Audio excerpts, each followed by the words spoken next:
Hello everyone स्वागतम जनाइছো SM studio YouTube चैनलटলৈ। तो आज আমি আলোচনা কৰিম ভিএসি অৰ্থাৎ value aided course.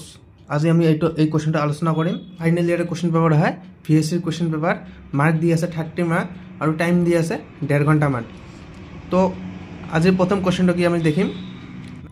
Question number 1 কি দি আছে মানৱ সৃষ্ট দুৰ্যোগৰ এটা উদাহৰণ দিয়া। Very important question. এইটো প্ৰিভিয়াস ইয়াৰত দিছে, এইবাৰ দিব পাৰে। তো ইয়াৰ উত্তৰ হৈছে ভোগাল গ্যাস দুর্ঘটনা। মই লিখি দিছো ভোগাল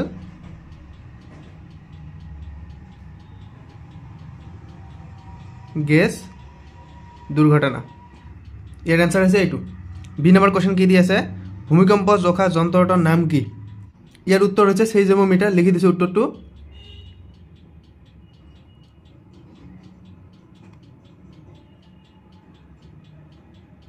সি নম্বর কোশ্চেন কি দিছে সি নম্বর কোশ্চেন দিছে শ্ৰুতি ৰেখা কি। ইয়াৰ উত্তৰটো মই লিখি দিছো। ইয়াৰ উত্তৰ হৈছে পৃথিৱীৰ ভূপৃষ্ঠৰ ফাট য'ত শিলৰ স্তৰসমূহ টেকটনিক শক্তিৰ বাবে সৰি যায় আৰু এই স্থানত ভূমিকম্পৰ সৃষ্টি হয়। ইয়াকেই সাধাৰণতে চ্যুতি ৰেখা বুলি ক'ব পাৰি। কোশ্চেন নম্বৰ ডি কি দি আছে কোশ্চেন নম্বৰ ডি ভূমিস্খলনৰ এটা কাৰণ অতিৰিক্ত বৰষুণৰ কাৰণে ভূমিস্খলন হ'ব পাৰে। মই লিখি দিছো অতিৰিক্ত বৰষুণ। অতিৰিক্ত বৰষুণেৰ ভাবে ভূমিস্খলন হব পাৰে। ইয়াৰ পিছে কোশ্চেনটালে আগবাঢ়িম আমি। 3 নম্বৰ কোশ্চেন কি দিছে দুৰ্যোগত বিপদৰ সম্ভাৱনা কি। ইয়াৰ উত্তৰ হৈছে ক্ষতিৰ সম্ভাৱনা বেশি থাকে। এতিয়া আমি 2 নম্বৰ কোশ্চেন আলোচনা কৰিম। 2 নম্বৰ কোশ্চেন প্ৰথমটা কি দি আছে পাৰিস্থিতিক ক্ষয় কি। মই ইয়াৰ উত্তৰ দিছো পাৰিস্থিতিক ক্ষয় হৈছে পানীৰ অভাৱৰ বাবে উদ্ভিদ আৰু বন্যপ্ৰাণীৰ পৰিস্থিতিত হোৱা ক্ষতি। ইয়াৰ পিছে কোশ্চেনটালে আগবাঢ়িম। বি নম্বৰ কোশ্চেন কি দিছে মানৱ সৃষ্ট দুৰ্যোগৰ দুটা কাৰণ উল্লেখ কৰা। কাৰণ দুটা লিখি দিছো মই। প্ৰথমটো হৈছে কল কাৰখানাৰ দুৰ্ঘটনা আৰু দ্বিতীয়টো হৈছে বন কটাৰ ফলত হোৱা দুৰ্যোগ। এইটো হৈছে আমাৰ মানৱ সৃষ্ট দুৰ্যোগ। সি নম্বৰ কোশ্চেন কি দিছে বিপদকালীন ব্যৱস্থা কি। ইয়াৰ উত্তৰ মই দি দিছো। বিপদকালীন ব্যৱস্থা হৈছে কোনো প্ৰাকৃতিক বা মানৱসৃষ্ট দুৰ্ঘটনা বা বিপদৰ সময়ত সহায় প্ৰদান উদ্ধাৰ আৰু পুনৰুদ্ধাৰৰ বাবে গৃহীত তৎকালীন পদক্ষেপ। এইটো হৈছে বিপদকালীন ব্যৱস্থা। ডি নম্বৰ কোশ্চেন কি দিছে দুৰ্যোগৰ সময়ত স্থানীয় কৰ্তৃপক্ষৰ দুটা ভূমিকা লিখা। মই দি দিছো এনসাৰটো। এনসাৰটো হৈছে নম্বৰ 1 আশ্ৰয় আৰু খাদ্য প্ৰদান কৰা আৰু নম্বৰ 2 হৈছে বিপদগ্ৰস্ত লোকক উদ্ধাৰ কৰা। ইয়াৰ পিছে কোশ্চেনটোলৈ আগবাঢ়িম। ই নম্বৰ কোশ্চেন কি আছে ই নম্বৰ কোশ্চেন দুৰ্যোগ হৈ যোৱাৰ পিছত গ্ৰহণ কৰিব লগা দুটা ব্যৱস্থা উল্লেখ কৰা। মই এনসাৰটা দি দিছো। এনসাৰটো হৈছে এটা হৈছে স্বাস্থ্য সেৱা আৰু আনটো হৈছে পুনৰ নিৰ্মাণ। সাধাৰণতে দুৰ্যোগৰ ফলত ৰাস্তা ঘাট ধ্বংস হৈ যায় আৰু এইবাৰ পুনৰ নিৰ্মাণ কৰিব লাগে।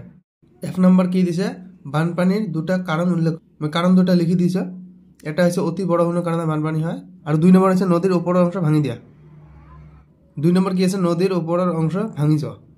এই দুটা হৈছে বানপানীৰ কাৰণ। ইয়াৰ পিছে কোশ্চেনটালে আগবাঢ়িম। পিছত জি নম্বৰ কোশ্চেন কি দিছে পৰম্পৰাগত জ্ঞান আৰু গাঁও বা অঞ্চলভিত্তিক দুৰ্যোগ পৰিচালনা ব্যৱস্থা কি। এইটো কিতাপত ভালদৰে দি আছে চাই লব। 8 নম্বৰ কোশ্চেন কি দিছে সুনামিৰ দুটা পাৰিপাৰ্শ্বিক প্ৰভাৱ লিখা। মই লিখি দিছো ইয়াৰ আনসাৰটো। নম্বৰ 1 হৈছে ভূমিৰ ক্ষতি। নম্বৰ 2 হৈছে জলজ জীৱনৰ ক্ষতি।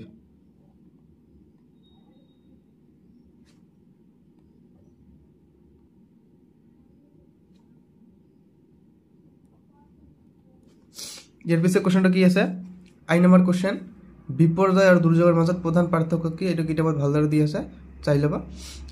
কোশ্চেন নম্বৰ জে কি দি আছে সহজ আক্ৰমণ সাধ্য কি। এইটো কিতাপত দি আছে চাই লব। ইয়াৰ পিছত 3 নম্বৰ কোশ্চেন আলোচনা কৰিম। 3 নম্বৰ কোশ্চেন কি দিছে ইয়াৰ প্ৰথমটো কোশ্চেন কি দিছে ৰাষ্ট্ৰীয় দুৰ্যোগ নিৰাময় কৰ্তৃপক্ষৰ বিষয়ে এটা টকা লিখা। এইটো কিতাপত দি আছে 5 মাৰ্কস আছে।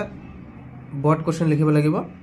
বি নম্বৰ কোশ্চেন কি দিছে উদাহৰণস্বৰূপ প্ৰাকৃতিক দুৰ্যোগ আৰু মানৱসৃষ্ট দুৰ্যোগৰ মাজত পাৰ্থক্য কি।